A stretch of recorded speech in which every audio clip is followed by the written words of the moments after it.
जय हिंद दोस्तों, स्वागत है आपका आरके क्लासेस 24 में। दोस्तों, आज मैं आपको CHSL के मैथ के पेपर का एनालिसिस कराने वाला हूं। साथियों, हमें जितने भी प्रश्न अभी तक मिले हैं उन्हें मैंने अपनी लैंग्वेज में बनाकर आपके सामने प्रस्तुत किया है। साथियों, वीडियो आपको काफ़ी पसंद आने वाली है, इसलिए वीडियो को लाइक कर दीजिए और हमारे चैनल को सब्सक्राइब कर लीजिए। साथियों, जो दोस्त हमारे एग्ज़ाम देकर आए हैं अथवा देने जाने वाले हैं, वीडियो सभी के लिए काफ़ी हेल्पफुल साबित होगी। तो साथियों, वीडियो में अंत तक बने रहिए। आइए बढ़ते हैं आज के पहले प्रश्न की ओर। दोस्तों, प्रश्न में हमें दिया गया है किसी वस्तु पर 20% की छूट देने पर 5% की हानि होती है। यदि छूट न दी जाए तो कितने प्रतिशत का लाभ होगा। दोस्तों, मैं फिर से बता रहा हूँ, क्वेश्चनों की लैंग्वेज हमने अपने हिसाब से बनाई है। आपको जो भी लैंग्वेज मिली हो उसके अकॉर्डिंग आप अपना प्रश्न चेक कर सकते हो। दोस्तों, यदि छूट न दी जाए वस्तु पर तो कितने प्रतिशत का लाभ होगा, हमें प्रश्न में बताना है। दोस्तों, आपको CP और MP का रेशो मालूम होगा। CP और MP का रेशो क्या होता है? 100 माइनस के डिस्काउंट और 100 प्लस के प्रॉफिट। दोस्तों, इस रेशो को आप स्मरण कर लीजिए, आपको काफ़ी हेल्पफुल साबित होने वाला है। दोस्तों, कॉस्ट प्राइस क्या होती है?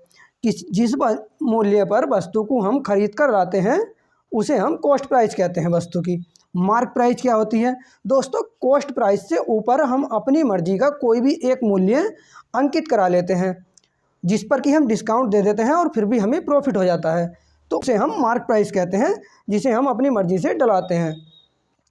तो दोस्तों, 100 माइनस के डिस्काउंट हमें अपने सूत्र में दिया गया है। डिस्काउंट कितना है? 20% का। तो हम क्या कर लेंगे? 100 माइनस के 20 अपॉन, दोस्तों 100 प्लस के प्रॉफिट है तो 100 कर लेंगे हम और माइनस के 5। अब दोस्त कहेंगे कि यहाँ माइनस क्यों आया? दोस्तों, 100 प्लस के प्रॉफिट था तो प्लस करना था। यदि लॉस होता है तो यहाँ आपको माइनस करना होता है। हमें लॉस हुआ था इसलिए हमने माइनस किया है। तो हमें क्या प्राप्त होगा? 80/95। दोस्तों, हम 5 से दोनों को काट लेते हैं। यह 16 टाइम कट जाएगा और यह 90 टाइम कट जाएगा। तो आपको रेशो प्राप्त हुआ 16/19। ऊपर वाला हमारा कॉस्ट प्राइस है और नीचे दोस्तों मार्क प्राइस है। प्रश्न में हमें कहा गया है कि यदि छूट न दी जाए तो कितना लाभ होगा। दोस्तों, छूट न देने का मतलब है कि वस्तु को हम मार्क प्राइस पर ही बेच रहे हैं। अर्थात 16 की वस्तु यदि हम 19 में बेचते हैं तो दोस्तों हमें 3 रुपये का प्रॉफिट हो जाता है। 3 रुपये का प्रॉफिट हुआ है कितने के ऊपर? 16 रुपये के ऊपर। और दोस्तों, प्रतिशत के लिए आप 100 से गुणा कर लोगे। जब आप इस सब को सॉल्व करोगे तो दोस्तों आपको 18.75% आंसर के रूप में मिल जाएगा। आशा करता हूँ प्रश्न आपकी समझ में आया होगा। तो दोस्तों, नेक्स्ट क्वेश्चन की ओर बढ़ते हैं। दोस्तों, प्रश्न में दिया गया है x प्लस के 1/x बराबर -2 हो तो x की पावर 7 प्लस की 1/x की पावर 5 प्लस के x² प्लस की 1/x² इक्वल क्या होगा। दोस्तों, आइए देखते हैं इस प्रश्न को किस प्रकार सॉल्व करेंगे। साथियों, काफ़ी इजी प्रश्न है, आइए देखते हैं। हमें दिया गया है x प्लस के 1/x बराबर -2 है। तो दोस्तों, हमें x की माइंड में कोई ऐसी वैल्यू सोचनी है जिससे कि हमें -2 मिल जाए। साथियों, यदि मैं x बराबर -1 रख दूं तो यहाँ भी हमें -1 होगा, अर्थात -1 बराबर हमें 2 मिल जाएगा। इसका मतलब हमने x की वैल्यू बराबर -1 सही रखी है। तो दोस्तों, x की वैल्यू -1 हम अपनी इक्वेशन में रख लेते हैं। हमें x की पावर 7 दी है, अर्थात -1 की पावर 7 होगी तो हमें -1 प्राप्त हो जाएगा। दोस्तों, 1/x की पावर 5 है, अर्थात -1 की पावर 5 होगी तो यहाँ फिर से हमें -1 प्राप्त हो जाएगा। दोस्तों, यहाँ प्लस के चिन्ह दिया है और आगे x² दिया है, अर्थात -1 की पावर 2 होगी। और दोस्तों, सम पावर होने की वजह से यहाँ चिन्ह चेंज हो जाएगा, +1 मिलेगा और आगे भी हमें +1 मिल जाएगा। साथियों, सभी कैंसिल हो जाएंगे और हमें 0 प्राप्त हो जाएगा। आशा करता हूँ प्रश्न आपकी समझ में आया होगा। विकल्प नंबर ए हमारा सही उत्तर है। तो दोस्तों, नेक्स्ट क्वेश्चन की ओर बढ़ते हैं।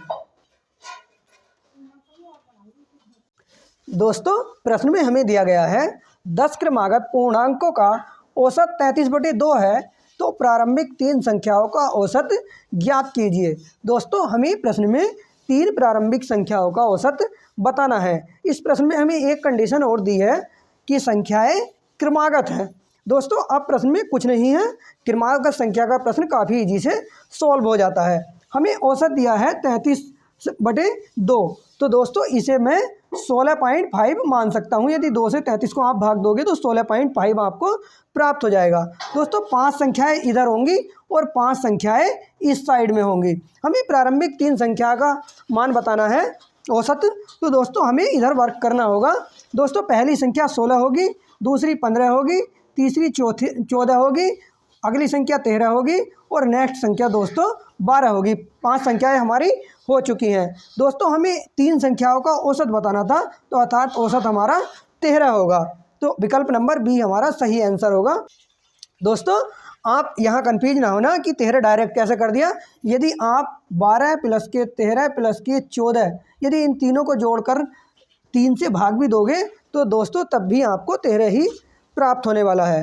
दोस्तों 4 3 7 2 9, 1 2 3 39 हुआ और 3 से जब 39 को आप भाग दोगे तो 3 × 3 3 3 9 अर्थात 13 फिर से हमें मिल जाएगा। तो दोस्तों इस प्रकार आप समय वेस्ट ना करें, आप डायरेक्ट ही, जो कि क्रम से हैं तो इसलिए मध्य की संख्या ही औसत होती है। तो दोस्तों नेक्स्ट क्वेश्चन की ओर बढ़ते हैं। दोस्तों हमें प्रश्न दिया गया है, 2 समान क्रय मूल्य वाली वस्तुओं में से एक को 20% के लाभ पर तथा दूसरे को 40% की हानि पर बेचा जाता है, तो कुल व्यापार में लाभ या हानि प्रतिशत हमें बताना है। दोस्तों एक को 20% के लाभ पर बेचा जा रहा है और दूसरे को 40% की हानि पर बेचा जा रहा है। दोस्तों जब भी आपको इस प्रकार का प्रश्न मिलता है तो आपको दोनों को जोड़ लेना है और 2 से भाग दे देनी है। तो हमने 20 और माइनस के 40 कर लिया है और 2 से भाग दे दी है। अब दोस्त हमारे कहेंगे कि माइनस क्यों किया, तो साथियों 40% की हमें हानि हो रही है इसलिए हमने माइनस का चिन्ह लगाया है। तो साथियों हमें प्राप्त होगा माइनस के 20/2। 2 से जब हम 20 को काटेंगे तो माइनस के 10 हमें प्राप्त हो जाएगा, अर्थात हमें 10% की हानि हो रही है। विकल्प नंबर डी हमारा सही उत्तर होगा। दोस्तों इसी प्रश्न को आप एक प्रकार और कर सकते थे।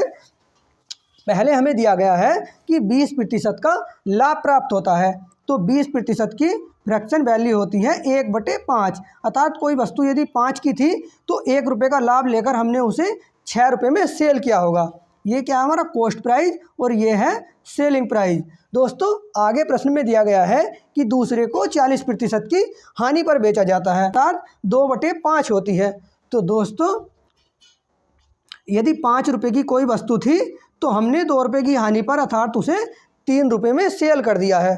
अब दोस्तों प्रश्न में कहा गया है कि समान क्रय मूल्य वाली, अर्थात इनके कॉस्ट प्राइस पहले से ही यहाँ समान आए हैं। यदि दोस्तों समान नहीं आते तो आपको मल्टीप्लाई करके किसी प्रकार इन दोनों को समान करना होता। यदि समान है तो प्रश्न हमारा काफ़ी ईजी हो गया है।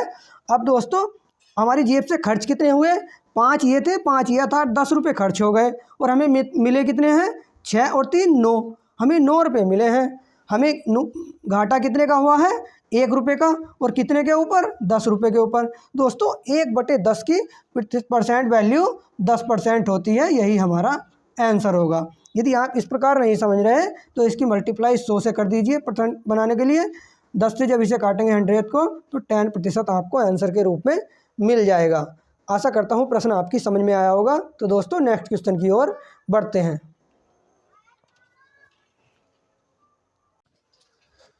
दोस्तों हमें प्रश्न में दिया गया है, शांत जल में नाव की चाल 11 किलोमीटर प्रति घंटा है तथा धारा की चाल 4 किलोमीटर प्रति घंटा है, तो 21 किलोमीटर धारा के विरुद्ध जाने में तथा 45 किलोमीटर धारा के साथ आने में नाव को कितना समय लगेगा।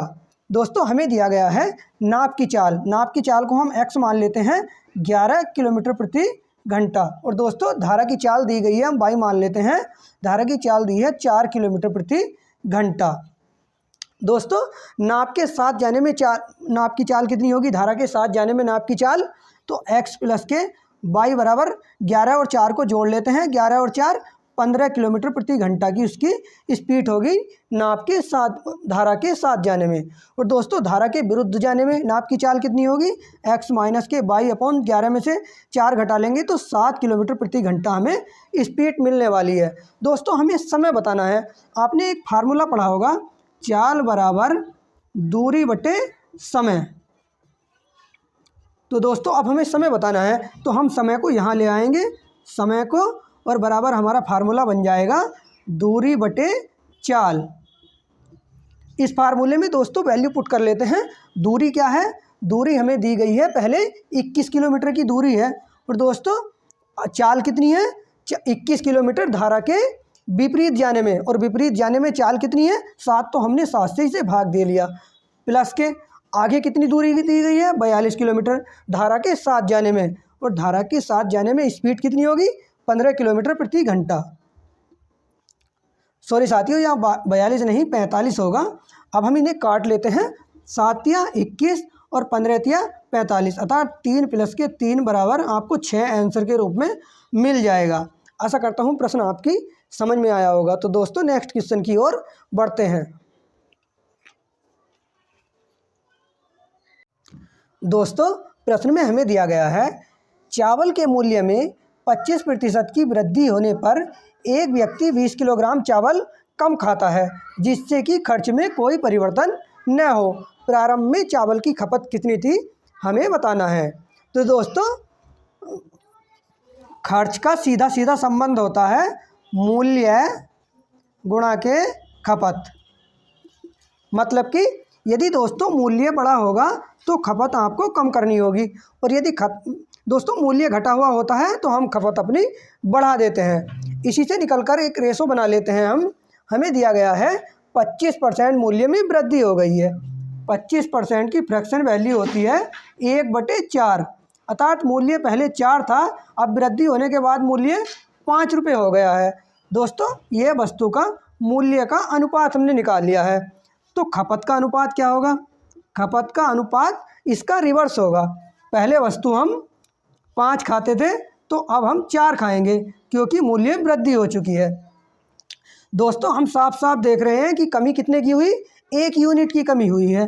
1 यूनिट की कमी किसके बराबर है, हमें प्रश्न में दिया गया है 20 किलोग्राम चावल कम खाता है, 1 यूनिट 20 किलोग्राम के बराबर है।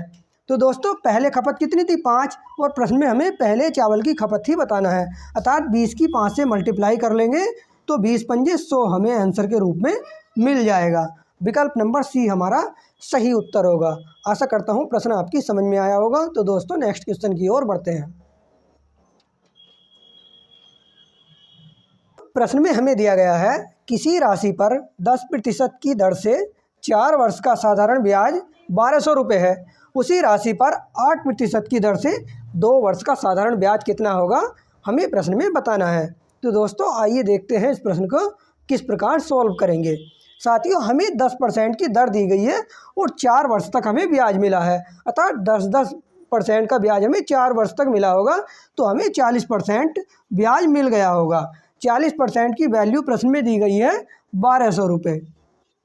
दोस्तों यहाँ से हम 100% की वैल्यू निकाल लेंगे, क्योंकि कोई भी राशि 100% होती है। तो शून्य से शून्य काट लेते हैं, और 4 से जब इसे काटेंगे 4 तिया 12, अर्थात 1% की वैल्यू हमें 30 मिल जाएगी।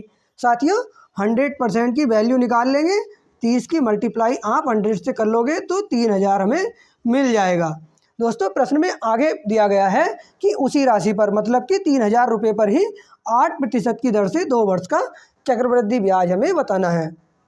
दोस्तों 2 वर्ष का मास्टर फार्मूला होता है 2:1। दोस्तों इसी प्रश्न को आप 3 मेथड से भी कर सकते थे, लेकिन सबसे आसान यही मेथड है, इसलिए मैं यहाँ बता रहा हूँ। साथियों 3000 रुपये का आप पहले 8% निकाल लोगे, तो 8% के लिए आपको मिलेगा 8 या 24, 240, 2 शून्य से 2 शून्य कैंसिल हो जाएंगे। दोस्तों 240 का भी आप 8% निकाल लोगे, 240 का 8%, तो आपको 19.2 प्राप्त हो जाएगा। अब दोस्तों इन दोनों की मल्टीप्लाई अपने अनुपात से कर लेते हैं। 240 की आप जब 2 से मल्टीप्लाई करोगे तो आपको 480 प्राप्त हो जाएगा, और दोस्तों 19.2 की जब 1 से मल्टीप्लाई होगी तो हमें 19.2 ही प्राप्त होगा। तो हमें 19.2 को 480 में जोड़ लेना है दोस्तों। 499.2 हमें आंसर के रूप में मिल जाएगा। विकल्प नंबर बी हमारा सही उत्तर होगा। आशा करता हूँ प्रश्न आपकी अच्छे से समझ में आया होगा। दोस्तों आज की क्लास हमारी यहीं तक थी। यदि वीडियो आपको पसंद आया है तो कृपया वीडियो को लाइक कीजिए और हमारे चैनल को सब्सक्राइब कीजिए। तो दोस्तों मिलते हैं फिर से एक नेक्स्ट सेशन में। तब तक के लिए जय हिंद, वंदे मातरम।